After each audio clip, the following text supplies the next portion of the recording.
The silence isn't quiet. It feels like it's getting hard to breathe. And I know you feel like dying. After 55 years of running my own life and doing what I wanted, this was the result.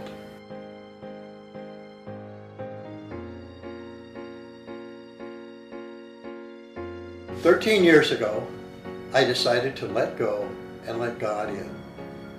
And you can see the results for yourself."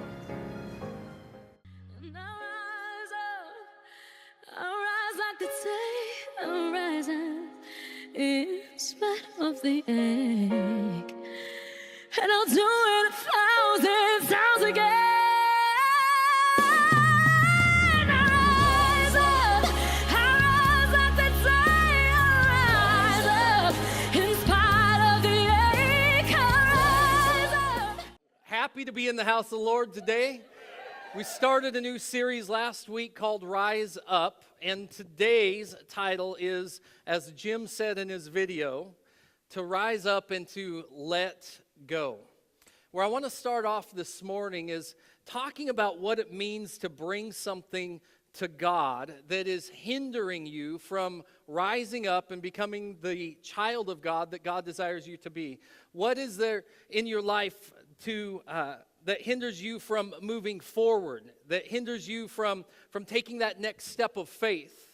You know, we're all at different levels of faith, and so I'm not talking about people who have just been through all the garbage in life. There's some people who have had pretty good lives, so I'm talking about what hinders you from taking that next step, from going to that next level. Maybe you would consider yourself, like I said, on a scale of 1 to 10 in faith, at a 3. What is it that's going to get you to a 4 this morning? Maybe in your faith, you're an 8. What is going to move you to a 9 in your faith? What are those things that hold you back, hold you down, and hinder you? And how can you bring them to God? That's what I want to discuss. How do you bring them to God? Because when you're bringing something that's hindering you to God, ultimately what you're saying is that you're bringing it to the cross. Because the cross represents death, right?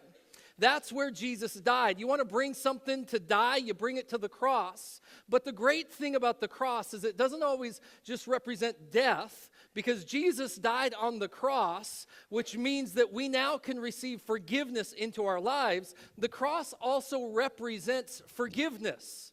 And you know that the Bible's definition of forgiveness means to let go. To forgive means that you're going to let go, or it means that you're going to leave behind. In other words, if you're going to forgive, you've been holding on to something, and if you're holding on to something that's harming you, that's hurtful, and you want to forgive, the only one that's hurting at the moment is the person that's holding on to it, right?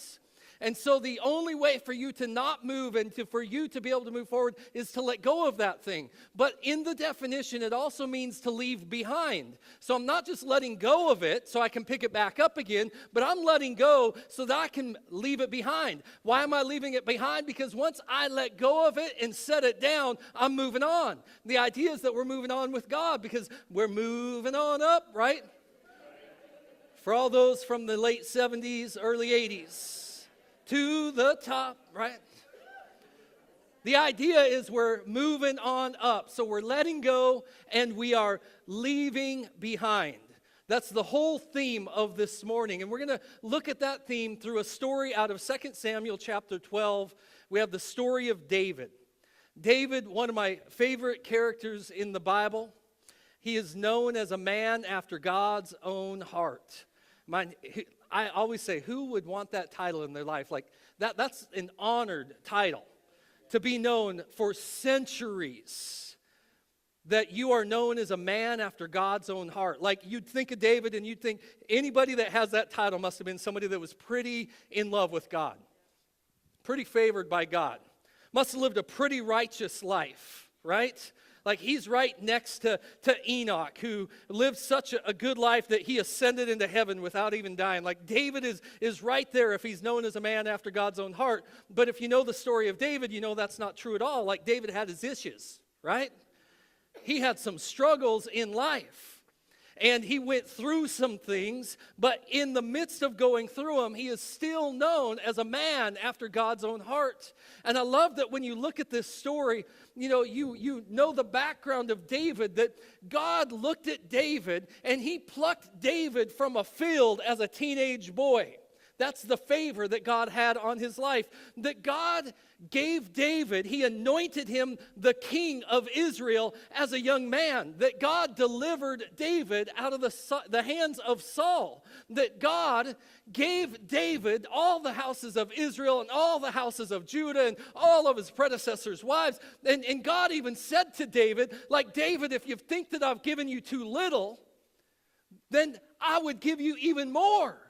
That's the kind of favor that David had with God. And yet, in the midst of that favor, David looks at another man's wife.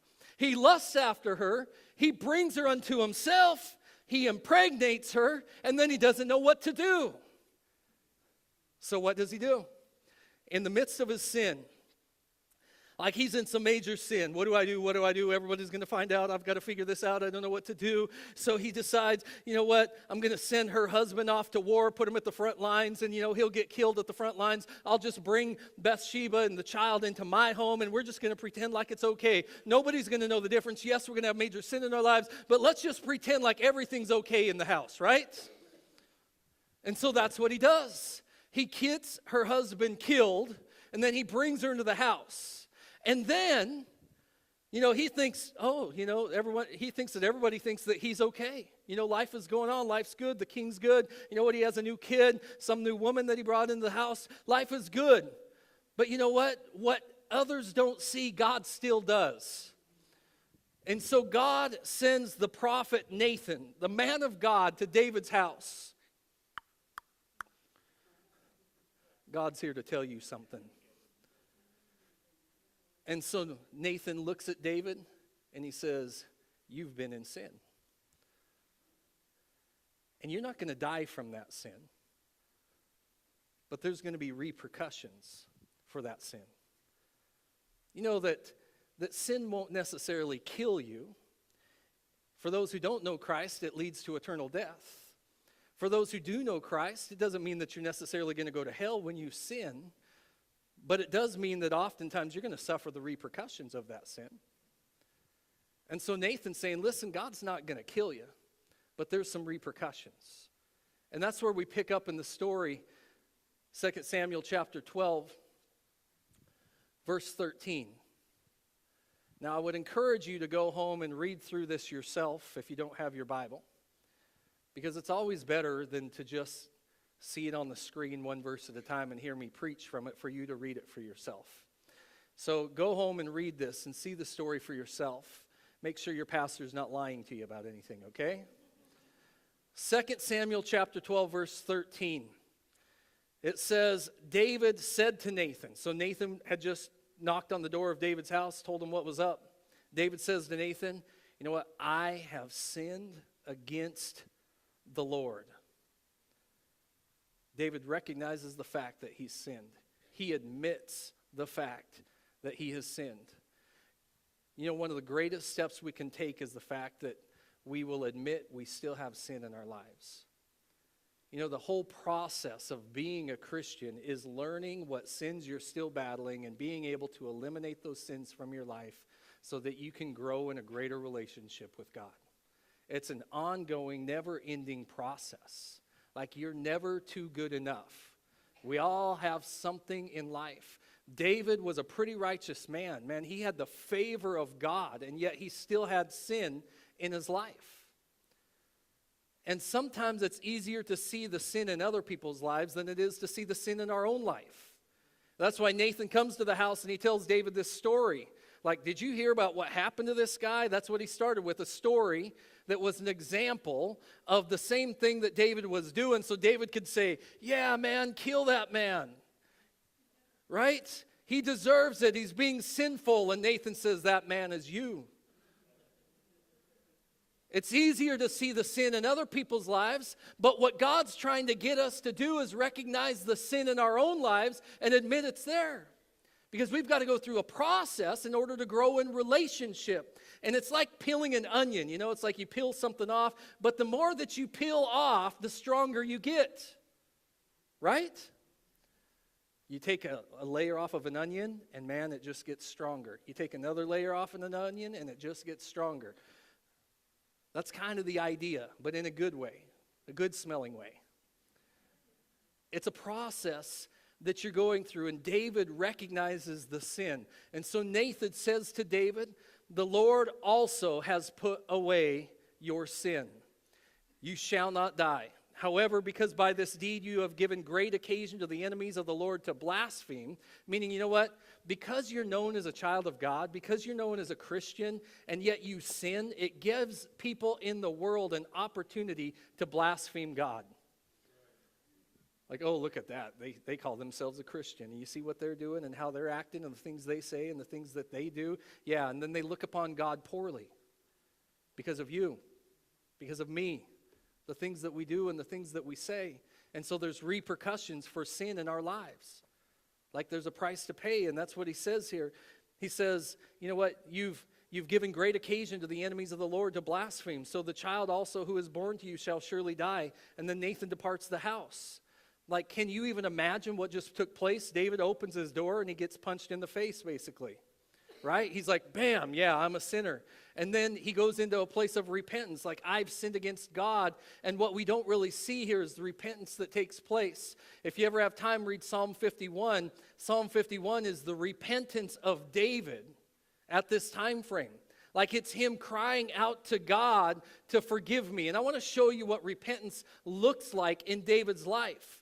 In just the first few verses, the first couple verses at the very beginning of Psalm 51 says, David's crying out to God. He's like, have mercy upon me, O God, according to your loving kindness. Now, having mercy means, God, don't give me what I deserve, because I know that I deserve death right now. So have mercy upon me according to your loving kindness. I know that you're a loving God. Please don't strike me down. According to the multitude of your tender mercies, blot out my transgressions. Wash me thoroughly from my iniquity. Cleanse me from my sin. And David just goes on and on and on in this psalm, begging God that he would forgive him for the sin that he has committed. Man, if we all just had a heart of repentance like that, every time we recognize that we had sin in our lives, maybe we'd have the favor that David had, right? So David wants God to forgive him, but he doesn't just want God to forgive him. He's so desperate for God to forgive him, he wants God to blot out his sins, meaning don't hold them against me, don't even remember them anymore, blot them out so it's as if they were never even there, and then wash me clean. He wants, you know, when you get washed clean, you know, when you've been all dirty and then you go in and you take a shower, you've been filthy from head to toe, and you come out of that shower, you know the feeling that you have? It's like you're alive again. You're refreshed. You can step forward. You can keep moving on. And that's exactly what David wants in his life. He needs to be washed clean in order to be able to rise up and move forward in what it is that God wants him to do. So, man, he's just crying out to God. And, of course, you know, the prophet tells him, the Lord has put away your sins. Say, put away. Once God puts away your sin, he puts it away for good. Like, it's no longer there. He's not going to pull it back and remind you of it. But in order for you to be able to rise up and move forward in God, you know what? You have to decide to put them away for good yourself. Like, we know God's going to put them away for good. You come to God with a repentant heart, and he forgives you instantly. It's put away. He remembers no more. But oftentimes, it's us that then holds on to the sin, the repercussions of the sin, the consequences or the shame of the sin, and we don't put it away. And it's that becomes a weight in our life that holds us down from being the Christians that God desires we would be. See, the problem with sin is never a God problem. It's always a me problem.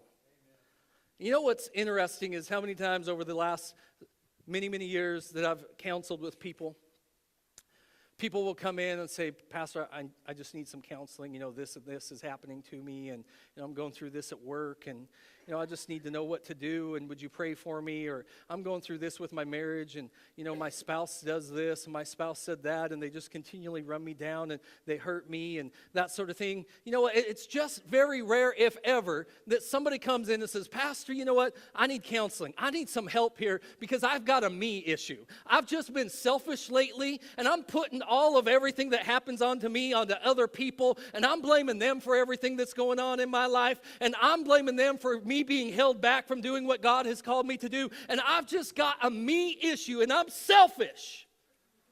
Pray for me. It's never a God problem. It's always a me problem. Hebrews chapter 12, verse 1, the Apostle Paul's writing to a bunch of Christians, and we believe it's the Apostle Paul. It's an unknown author. And in Hebrews, the people that he's writing to are people who are believers in Jesus Christ. They are being persecuted for their faith and what they believe. They're being punished. They're suffering. They're losing their jobs. They're going through it simply because they believe in Jesus. And they're at the point of wanting to give up. And the writer of Hebrews is trying to encourage them. And so actually, in his encouragement in the previous chapter, chapter 11, often known as the chapter of faith, the hall of faith, he goes through all these people throughout the Bible's history that have went through it. They've faced some stuff, but they've come out the other side, and they've reaped the favor of God on the other side, whether it was in their life or even it was the promise that was in eternal life. And he says, you know what? You have all of these people I'm pointing out to you that have been through what you've been through or even more, and yet they're still living on the other side. They're living life abundantly and life eternally. And you know what? These people in chapter 12, verse 1, they're a cloud of witnesses. They surround you in what you're going through right now. They are rooting you on. They're cheering you on in the race of life. And so he says, you're surrounded by so great a cloud of witnesses, let us lay aside. Everybody say us. Who's responsible to lay aside? Oh God, would you please lay this aside? Or maybe my spouse, would you just lay this aside? Oh, my boss, would you lay this aside? Man, this is really holding me back from being the Christian I'm supposed to be. My best friend, would you just lay that aside because you're holding me back from being a good Christian? Would you lay this aside? Would you lay this aside? It's never a God problem. It's never an other people problem. It's a me problem. He says, let us lay aside every weight and sin which so easily ensnares us, and let us run with endurance the race that is set before us. He's talking about an athlete here, running with endurance. Not a sprint, but a marathon here. So in other words, what he's saying, in order to rise up, you've got to let go of two things in life: weight and sin. Weight and sin. They're different, but they're the same. First, we'll tackle sin. Now, I'm not going to go over a list of sins so that you all know what sin is, and then you can, compare yourself to the list of sins. Like, most people don't need to be told that they've got sin in their life. You know what? You know where you're weak, right? You know where you're weak. Most of the time, you don't need somebody to tell you that you know where you're weak. Sometimes there's sins that won't tempt you at all. There's some sins that tempt you just a little bit, but they're pretty easily, they're tossed aside. And then there's times where there's sins that are continually tempting you. And man, that's not always I'm not just talking about the big sins that culture labels as these are the big sins in people's lives. I'm talking about even the small sins, the little sins. I'm talking about, yes, there's vices in life, there's addictions in life, but there's also attitudes in life that are sinful. So we're talking from vices. I'm an alcoholic, I drink all the time, or I do drugs, or, I cuss and I sleep around and I do all these things. I'm talking about the big cultural sins, the vices, but I'm also talking about just simply the fact that you've got attitude. Like you're a prideful, arrogant jerk. That's sin. That's an attitude. You're so dang cocky. Like everybody around you is looking for you to get knocked on the ground, right? Like it's the attitude that is sin. I'm talking about people who maybe it's not a prideful attitude, but maybe it's a negative attitude. Like you are negative Nancy. Like everything's always down and bad and, life sucks and I just can't do this anymore and you're always unhappy and I'm poor and, I'm just sad and all of these people are against me and the world is horrible and all this stuff is going on like negative Nancy. But you know how many times negative Nancys act like they're a miss positive attitude? I don't mean to be picking on the misses today, but like they'll be the first ones to say, oh, you got to have a positive attitude, and then you listen to them for the next half an hour, right? Let's just pretend I'm a happy-go-lucky person, but really life is in dreads. It's horrible, dreadful. I'm talking about people that are just rude attitude. Like they think I'm just being me. I tell it like it is, but the fact is you're rude. You're rude. For you, it's not that life sucks, you suck. You're rude. And the Bible doesn't call us to be rude. We're to display the fruit of the Spirit if we're Christians, right? Peace, patience, kindness, loving, gentleness, self-control, all those 9 fruit of the Spirit should be flowing forth from us. And so I want to tell you something, that a rude attitude is still sin. Attitude and action go together. I'm talking about any sort of sin that ensnares you. That's what he says. This sin, it ensnares you. You know what ensnare means? Ensnare in the original language in Hebrew means to skillfully surround you. Like to surround you so well that you can't get out. Here's the deal. It's the thought that like the enemies have come and surrounded your camp. There's no way out. And the reason why they probably surrounded your camp in the first place is because you let them cross your borders. Because they weren't a big deal. It wasn't a big thing. I'll just do what I want to do. I'll do what feels good. It doesn't even matter, I'm a Christian. I can do this. I can get away. But you know what? All of a sudden the enemy has surrounded you. And there's no way out. That's the idea of ensnare. It's a compound word that means around and it means set in place. It's not always a negative word, like, it can mean a trophy, like it's surrounded and set in place, and so there's a base on it, and that trophy's going to sit and be displayed. But it also could mean, in a negative sense, that it's around you and it's there to set you in place, which means that whatever it is that has set you in place is not going to let you continue to move forward, no matter what you do. Like it's got you trapped. You know what's interesting is the root of this word means to be well off or to act well. Everybody say act. So it gives this idea that when you're ensnared, that when you're trapped or you're set in place, it gives you this idea that you're well off. Like I'm okay, things are going great, I'm fine, things are going good in my life. You know what? A lot of people would say, oh, I've got, they've got these issues in their life. And yeah, I may be not doing the things that you think I should do, but you know what? Look at my life now.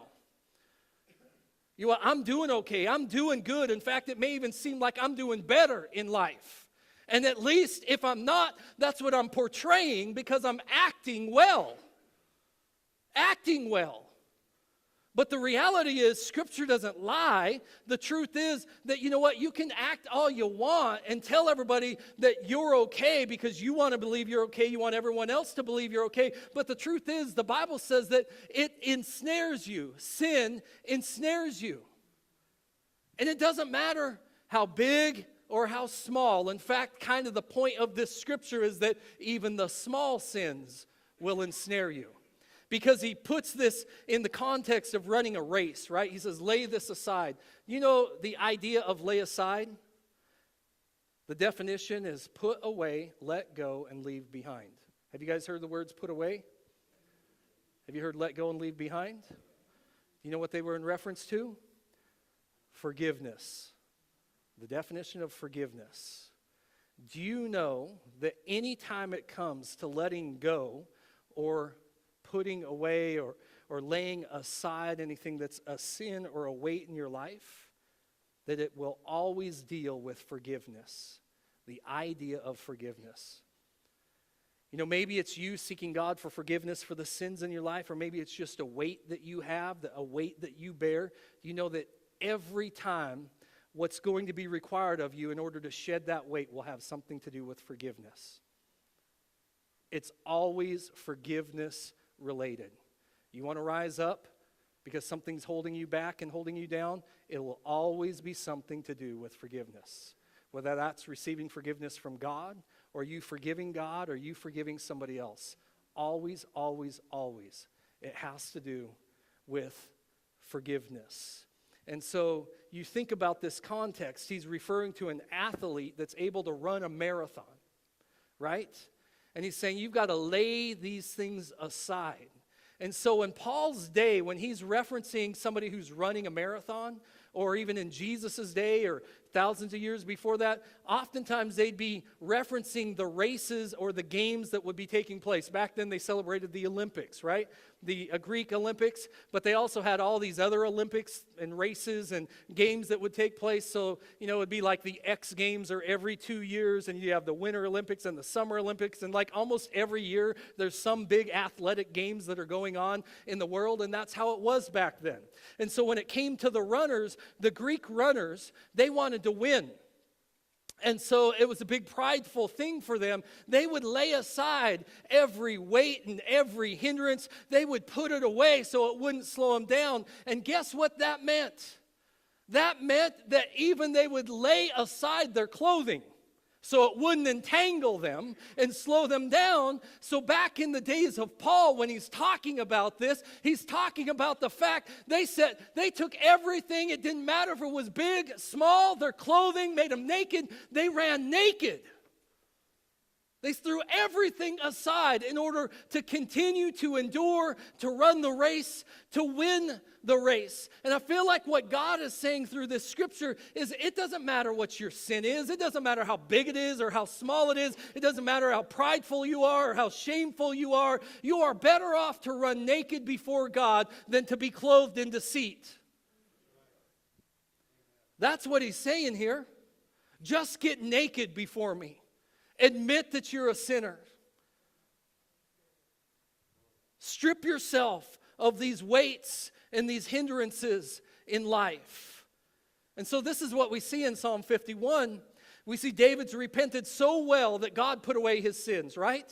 And God not only put away his sins, but the prophet said, God has also put away your sins. Meaning David repented, he's been forgiven, and I believe that David put away his sins as well. Like David knows he's forgiven, right? Completely forgiven. But just because he put away his sins does not mean that he still doesn't have any weight on his shoulders. I mean, listen to this. The second thing is you must lay aside every weight. Like David's put the sin aside, but now he's got to put the weight aside. Now I know some people, there may be a little bit of a challenge here today, and understand you're all here because you're in the gym of Jesus to be strengthened, right? And so I'm about to throw some weight on you. Anything that you allow to keep you from growing in your relationship with God is sin. Anything that you allow to keep you from growing in your relationship with God is sin. And I don't care if that's other people. Like you want to say that, oh, because of this person or that person, I don't go to church, I don't do this, I don't live that, I don't want people to know because, they're Christians, they're hypocrites, And so you blame other people for keeping you from growing in your relationship with God. And listen, anything, even other people, that's not their sin, that's your sin. You can't blame somebody else for your relationship with God. I don't care if it's any kind of loss in your life. Any kind of loss. You can't blame loss for your relationship not growing with God. I don't care if it's work because you've got to pay the bills. I don't care if it's time because you don't have time. I don't care if it's crossword puzzles. Like anything that gets in the way of keeping you from growing in your relationship with God is sin. And here's what I'm getting at. Crossword puzzles in and of themselves aren't a labeled sin in the Bible, but what are they? They can be a weight. And the truth is, when you look at the context of Hebrews chapter 12, verse 1, sin and weight are synonymous. Like if it's slowing you down and holding you up, then it is sin in life. And what the writer is saying is, man, you have got to learn to let this go. Let it go. And imagine David now, the weight that is on his shoulders. He's been forgiven. He knows he's been forgiven. He's let his sin go, but there's still a weight. And in verse 14 it says, the child also who is born to you shall surely die. Nathan departs from the house. The Lord struck the child that Uriah's wife bore to David, and it became ill. So check this out. David, right? He's been forgiven of his sin, but still, there is a child that is dying. A child is dying. Now, there's a lot of issues in life that I'd rather deal with than the death of a child, because nothing seems fair about the death of a child. Nothing seems fair about the death of a child. And add to that now that you're to blame. It can't get much heavier than that. So how do people rise up from something like this? How is David going to rise up from something this heavy? I want to give you 4 disciplines that David does in order to rise up. Anytime you're faced with a heavy circumstance in life, what's the first thing you should do? Pray first. So last week we started this whole series, and it was Rise Up and Pray. So we started that devotional, 7-day devotional. Hope some people took it home and enjoyed that devotional. And that leads us into this week. So you've spent 7 days praying. This week we start 3 weeks, right, of prayer and fasting with a different devotional. So you've been praying. Pray first. Verse 16, David therefore pleaded with God for the child. David fasted and went in and laid all night on the ground. Like, this is some serious prayer. I want you to get this. Nathan the prophet knocks on the door, and he confronts David. You are in sin. David admits to the sin. He hears what the consequences are going to be. And so he goes into his house, somewhere in there, and he lays flat out on the floor. And he lays there and he begins to plead with God. He lays there and he begins to cry out to God. And it says that he wouldn't eat, that he fasted for 7 days. Now, the idea of pleading in the Hebrew language means 2 things: to strive and to beg. You're striving and you're begging. Does that remind you of last week when we went through what prayer and supplication is? Supplication is that idea of begging in prayer. Like, there's an emptiness on the inside of you, and you will do anything that it takes to make sure that that emptiness is filled. There's a hunger inside of you, and you need to figure out what it is that's going to fill you up. The scripture says that David was begging, he was striving, he was pleading with God for 7 days, and he fasted for 7 days. Fasted, he didn't eat food at all. Now, there's different types of fasts. Of course, we're going to go into a fast for the next 21 days, starting tonight, late tonight, tomorrow morning, whether you want to start a fast at night or in the morning. And I'm talking to people about joining us all together, same time, on the same page, fasting and praying for the same things. And fasting, you don't have to give up all food. If you don't want to give up all food, do a Daniel fast, which means you don't eat meat, you don't eat bread, you don't eat sweets, you don't eat bread, sweets, meat, and alcohol. The meat kills me, right? But it shouldn't be easy. If you can't do that, then give up something that means something to you. Because the whole idea behind fasting simply is, again, that, it turns your hunger for the things of this world into a hunger for the things of God.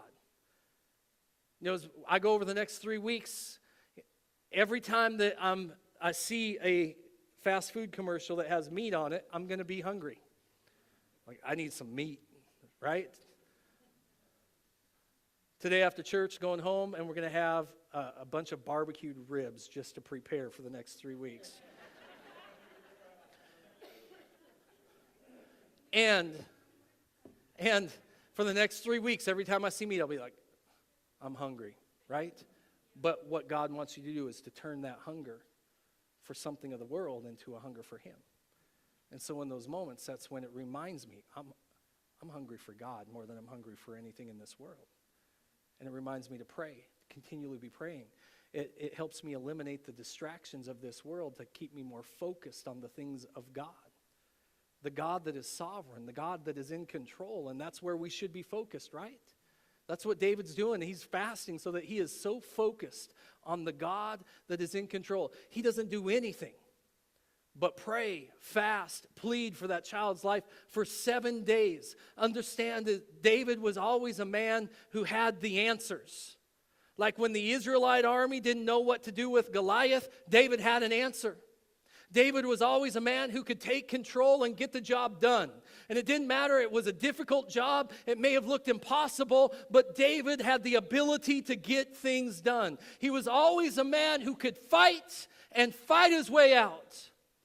And here he has God telling him, this is what's going to take place from the God that is sovereign and in control, and that's how it's going to be. And David still gets on his face, fasts and pray and pleads before God that God would do otherwise. Like David knew he was going to have to endure some things. He was going to have to face some of the consequences of sin. But this one aspect of the consequences, if there was just one thing that I could get out of, God, please don't make me go through the hurt. Don't make me go through the pain. Don't make me go through this sorrow. God, if there's one thing we could eliminate from this, I'll go through everything else. But please don't do this to me. Pleading with God. And we may want to get all high and mighty and judgmental, like, well, God said it was going to happen, and that's kind of what you get, right, for what you did.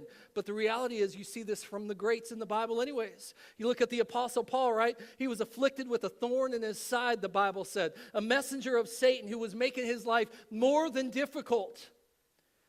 And yet, you know what? God told him in the beginning, Paul, here's what I'm calling you to do. You're going to bring the good word of Jesus Christ to the Gentile nations, and in the midst of bringing that good word to the Gentile nations, you're going to suffer persecution. You're going to suffer. You're going to go through some stuff. And you know what? That doesn't mean that Paul quit battling. Paul still cried out to God, please take this from me. Take this pain from me. Take this affliction from me. Take this thorn in my side from me. 3 times Paul cried out in prayer that he didn't want to have to go through this. What about Jesus? Jesus is in the garden.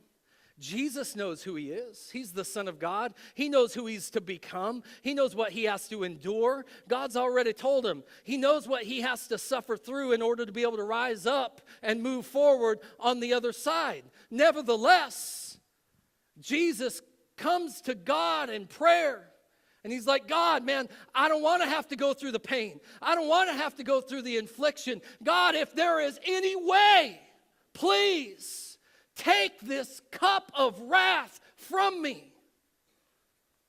I mean, what do you do when God wants to go one way and you're praying to go another?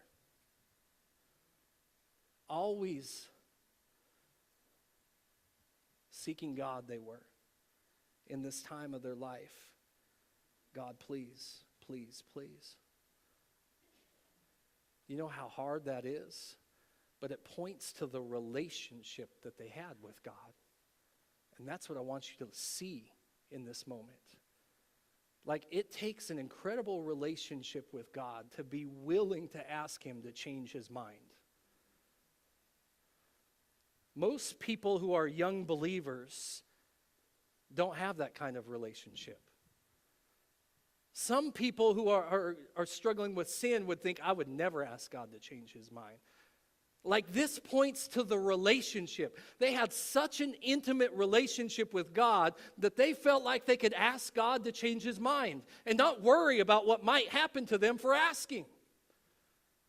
That's where God wants us to be, in such a place of intimacy with him. This isn't about just getting to heaven. This is about having such an intimate relationship that you can go to him even when you don't want to do what he wants you to do and talk to him about it. I mean, David had such a relationship that even though he messed things up so bad, he still thought he had a chance. It might just be possible that God would change his mind. And so he's going to do everything that he knows to do to bring this to the feet of God. A place of humility. If there's one thing we can get out of this, it's that David knew how to push. He wasn't afraid to push. Pray until something happens. pray until something happens. He doesn't stop praying until something happens. Now, we see that he only fasted and prayed for 7 days, but he didn't quit because it was a 7-day prayer and fast. He quit because something happened. He knew how to push. He prayed first. The second thing, he killed the negativity. He killed the negativity. So the elders of his house, they arose and they went to him to raise him up from the ground, but he would not. So I want you to get a picture here. The elders in that time were the guys that were older. They probably wore a crown of wisdom, and meaning gray hair. And they were known to be wise, and so, they're the ones that come around David, and they're like trying to get him up off the ground. And David's like, no, I don't want off the ground. And I just picture they're trying to lift him up with their strength. It's nice to have friends that try and raise you up, but they're trying to raise him up for all the wrong reasons, because David don't want to be raised up right now. They're going against what he's asking God to do. In their eyes, they think that, you know what, it's ridiculous. So, they're there probably talking to him. It's not just in their own strength trying to raise them up. They're using their words to try and raise him up. They're doing everything they can. They try to get him to come and eat with them. And he says, I'm not going to eat. See, they're trying to take him away from what it is that he's trying to accomplish through prayer. And so all these things become negativity in his life. And I think about what was taking place. Maybe they were questioning why he wouldn't get up off the floor for 7 days. Why are you still on the ground? Like, I came back, I'm back here again. I was back here last night. I'll be here tomorrow. Why in the world, David, are you still laying on the ground? Maybe they're questioning why he would keep praying about it. You know what? You already know what God said. Why are you going to continue to pray for such a thing? You know what? Maybe they're questioning why he would fast for 7 days. Day 2, day 3, man, if you don't eat, it's going to be unhealthy. If you don't eat something, you're going to lose all of your strength. David, if you don't eat, you don't know what's going to happen to you. David, you've got to eat something. Just come and join us. Maybe it's just a small thing. Maybe you should just, maybe fast a Daniel fast instead of a complete fast. Now I just see they're trying to get him to do something to get out of where he is right now, on his face on the floor. Maybe they're giving him words of reassurance. Oh, David, it's going to be okay. We'll make it through this. We'll bond together. We love each other. We can do this. Maybe they're trying to give him words of reason. You know what, David, A, B, C, and D, we complete these things, and you're going to come out golden on the other side. You're going to move forward and being king. Maybe they tried to give him words of the Bible. Maybe they tried to remind him of the word of the Lord that was spoken to him. But listen, David didn't listen to a thing they had to say, because it went against his time of prayer and fasting and what he was asking God to do. Like, ignored the voices of negativity in his life. In verse 18, it says, on the 7th day it came to pass the child died. The servants were afraid to tell him the child was dead, for indeed while the child was alive, we spoke to him, but he would not heed our voice. Now, how can we tell him that the child is dead? He may do some harm. So before, the negativity was, you know what, David, come on, and they're trying to get him to do something he doesn't want to do. But now the negativity is, he's going to go crazy. It's not just about what he won't do, but now it's about, who he's going to become, what his being is. He didn't even pay attention to what they had to say about him.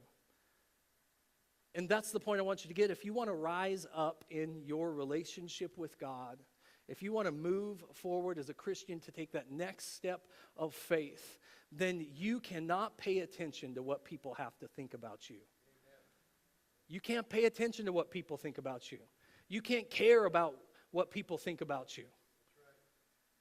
You only do what God has called you to do and care about what God wants you to do. And then when it came to this, you know what? They're around him, and I just think maybe they think he's going to, go from bad to worse. He's already been bad. He's going to get worse. Maybe, he's going to lose it. Maybe he's going to go crazy. Maybe he's going to do some harm to himself. Maybe he'll do some harm to others. You know what? It doesn't matter what you think about me, because it's not your thoughts that will save me.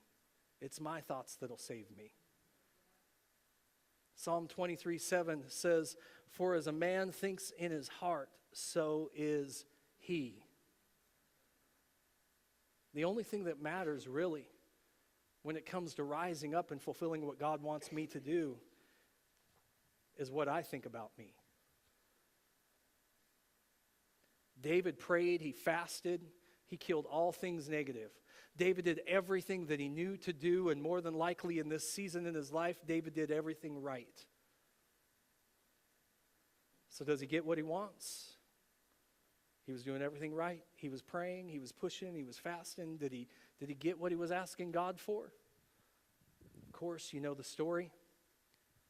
I'd love to give you this happy miracle on the other side of all that David did, but it was not to be. In fact, what he was praying for, the exact opposite happened.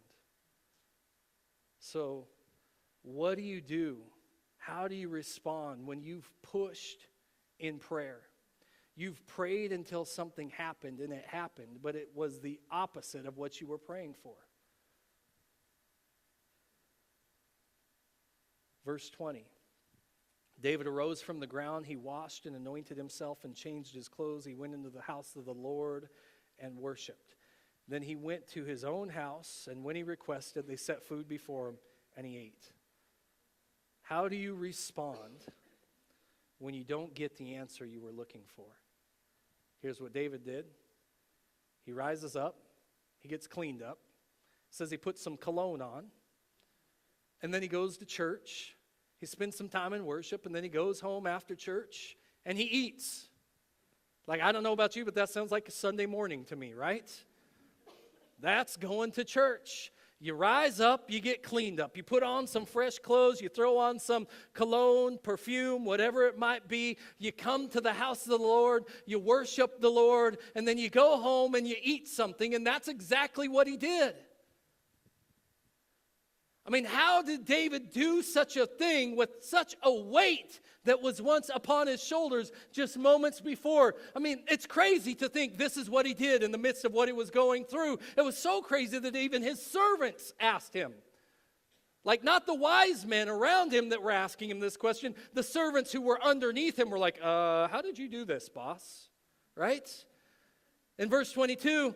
or in 21, it says, then the servant said to him, what is this that you have done? You fasted and wept for the child while he was alive, but when the child died, you arose and ate food. And David answers them, and he said, while the child was alive, I fasted and wept, for I said, who can tell whether the Lord will be gracious to me that the child may live? But now he is dead, why should I fast? Can I bring him back again? I shall go to him, but he shall not return to me. So 2 points that I want to bring out of this same scripture. How could David do such a thing? Listen, first, David prayed. Second, he killed all the negativity. And third, he's forgetting what's behind him. Forget what's behind you. Everybody say forget. This is key right here. Forget. You know what? David says the prayer has been answered. It didn't go the way I wanted it to go. Forget it. What's done is done.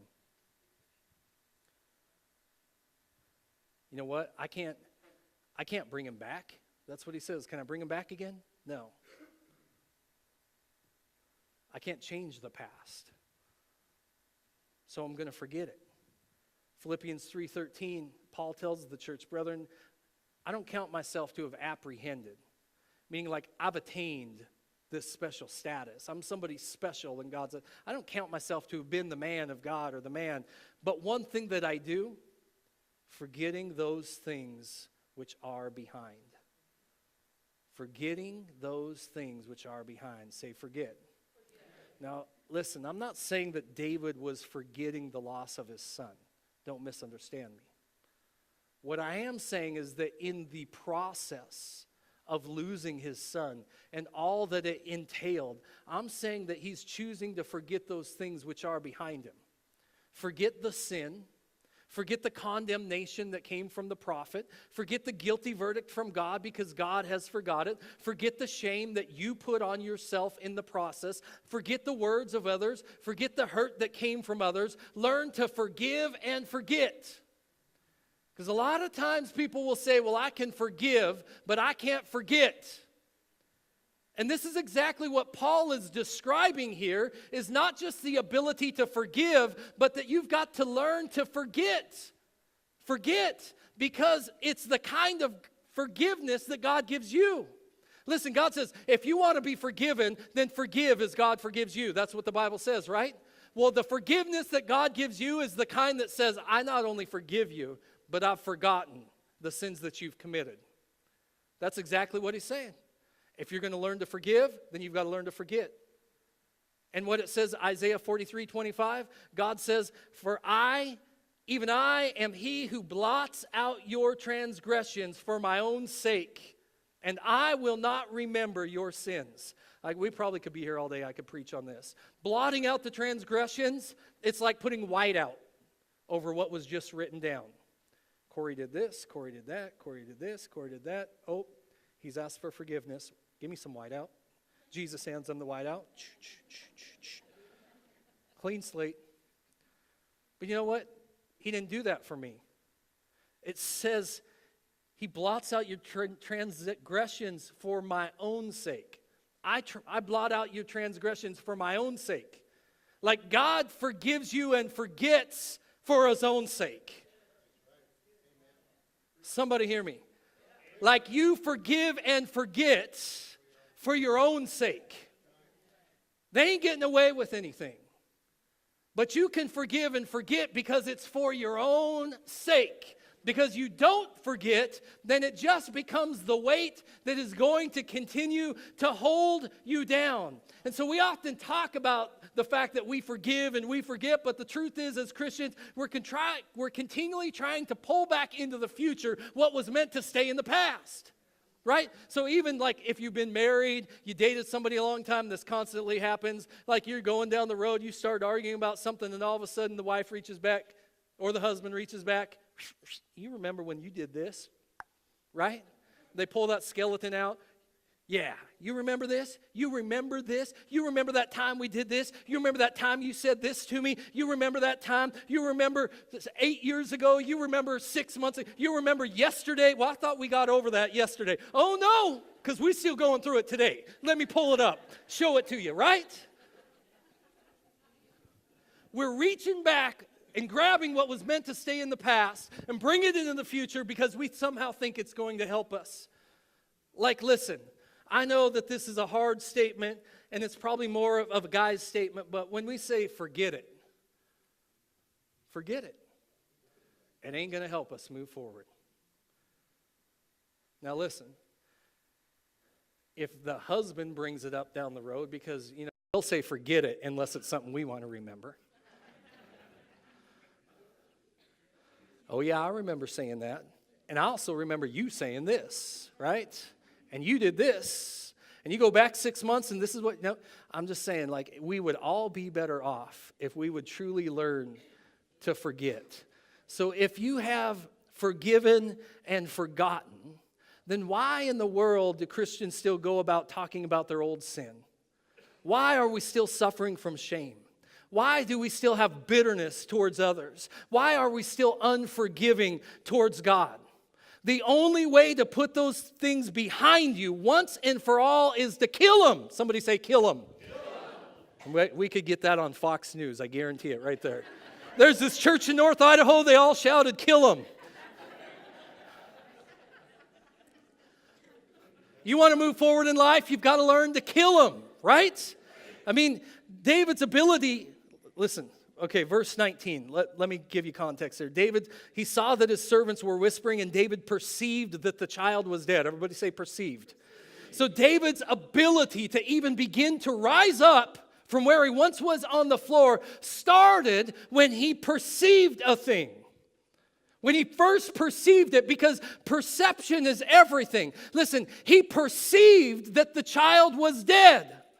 If you can kill something in your head, you can kill it in your life. Because what takes place in your head controls what goes on in your body. If you can perceive, if you can kill it in your head. Now, they're going to go through these next 3 weeks. They're going to be fasting and praying. I'm fasting, I'm praying, that God will set me free from some sort of addiction, or because I can't quit eating junk food, or, set me free from some sort of vice in life. And the truth is, if you can't first kill it in your head, in 21 days, you're going to be right back at it, enslaved to that vice all over again, if not sooner. Now, somebody's going to be fasting and praying that God will set them free from the poison of bitterness that they've been holding on to for so long. And here's the deal. If you don't kill the source of that bitterness in your head, in 3 weeks, you're going to be right back to cussing that person out of one side of your mouth and taking communion with the other. Because you didn't kill it in your head. David perceived something to be. And then he confirmed it to be true. And then the next thing that he did, it says, is he went to church and worshiped God. So he first perceived it, killed it in his head, and then he set his mind upon God. You know, 2 Corinthians 10 through 5, Paul says, for the weapons of our warfare are not carnal. Like you want to win in life, your ability to fight isn't going to do it.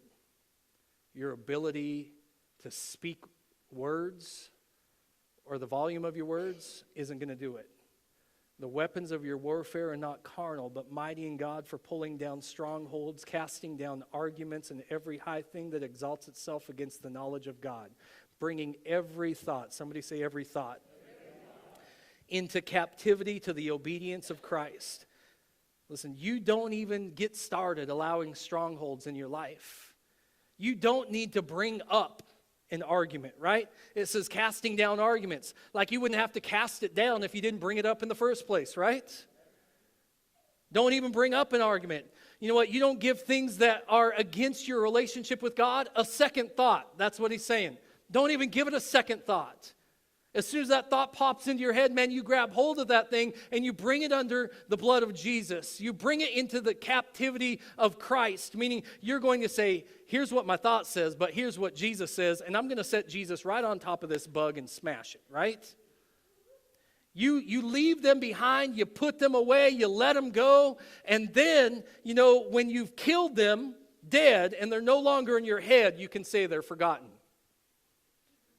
But they ain't forgotten if you're still remembering. That means you've still got work to do. And I want to give you a hard, loving word today. The only one that can deal with your past is you. You can blame other people for your inability to move forward. You can blame other people for why you have a bad past. You can blame God. You can blame your circumstances. But I'll be honest with you, the only one that can deal with your past is you. It's you. You can't keep looking back and expect to rise up and move forward. My fourth and final point is simply let go. As you heard Jim in his video, verse 22, again, the scripture, David said, while the child was alive, I fasted and wept. Everybody say I.